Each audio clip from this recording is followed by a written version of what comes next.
ஐநா சபையில் இந்தியா செய்த அந்த ஒரு காரியம் உலக நாடுகளே ஆடிப்போச்சு.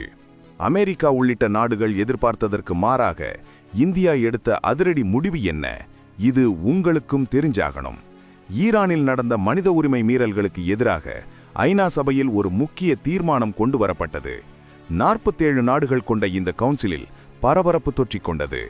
எல்லாரும் இந்தியா இந்த தீர்மானத்தை ஆதரிக்கும்னு நினைச்சாங்க. ஆனா ஆச்சரியமா இந்தியா இதுக்கு எதிரா வாக்களிச்சிருக்கு. சீனா, பாகிஸ்தான் கூட சேர்ந்து இந்தியா இந்த முடிவை எடுத்ததுதான் இப்போ பெரிய விவாதமாகி இருக்கு. ஈரான் நன்றி சொல்லும் அளவுக்கு இந்தியா அப்படி என்ன செஞ்சது? தனிப்பட்ட அரசியல் காரணங்களுக்காக ஒரு நாட்டை மட்டும் குறிவைக்க கூடாதுன்னு இந்தியா ஓப்பனா சொல்லியிருக்கு. இது வெறும் வெளிநாட்டு விவகாரம் மட்டுமில்ல.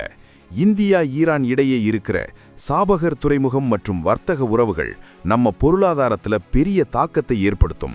மேற்கு நாடுகள் அதிர்ச்சியடைந்தாலும் ஈரான் தூதர் இந்தியாவின் இந்த நிலைப்பாட்டை பாராட்டியிருக்காரு. இந்தியா தனது தேசிய நலனுக்குத்தான் முதலிடம்னு நிரூபிச்சிருக்கு. மனித உரிமைக்காக இந்தியா தீர்மானத்தை ஆதரிச்சிருக்கணுமா, இல்ல ஈரானுடன் நட்புறவை காக்க இந்தியா எடுத்த முடிவு சரியா? உங்க கருத்தை கமெண்ட்ல சொல்லுங்க.